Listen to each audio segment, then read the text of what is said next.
10 years old, and I held my mother's gun to my head, and I wanted to blow my brains out all over her wall. You must ask the question, why would a 10-year-old child want to die? 10 is a time to dream of being an astronaut, of being a soccer star, a football player, a preacher, a pastor, a doctor.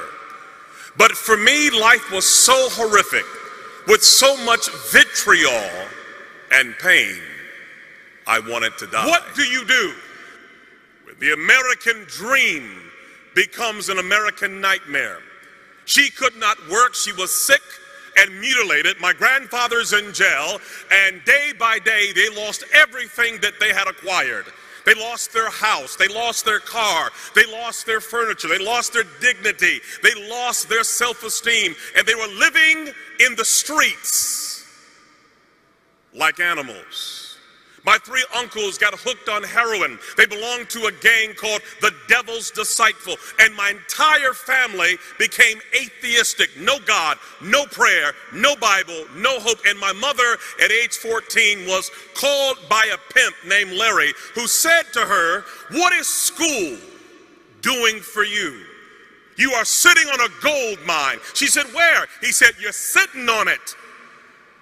And we call this being turned out. And little by little, she began to sell her 14-year-old body to grown men for money to survive. It's called turning tricks. And at age 16, she got pregnant. We call it having a trick baby. 2 strangers meet for a business transaction, and there's a mistake. The pimp said, "You can't make any money having a baby in the oven. We have got to kill this baby." They kicked her in the stomach. They fed her alcohol. They gave her drugs. They took a hanger and stabbed the baby over and over again. But the baby would not die.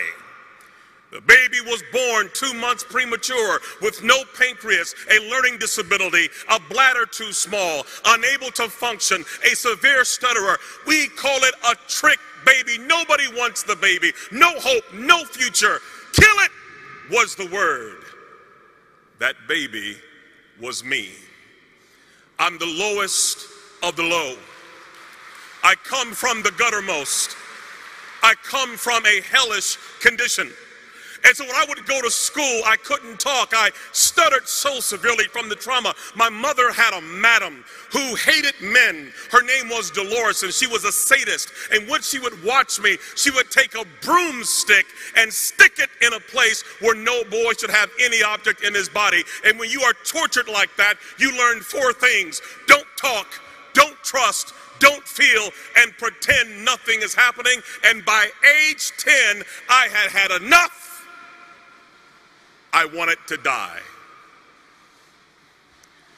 And in my school, they put me in a boiler room with other kids who were dysfunctional like me, where we would finger paint all day long. And yet there was a teacher, thank God for her, who had a Gideon Bible, and she came to my school and she saw kids like me as her mission field. And she would give me this Gideon Bible and read to me stories of dysfunctional characters who God used. She would say to me, "Ronaldo, God uses greatly those who have been wounded very deeply. He will turn your pain into power, your wounds into wisdom." She had me read the story of Moses, who was also a stutterer. I began to understand that God did love a trick baby. Even as low as I was, there was hope for me and possibility. And when a child begins to understand the love of God and the power of His Word and the possibilities, it changes everything. How can a young man keep his way clean?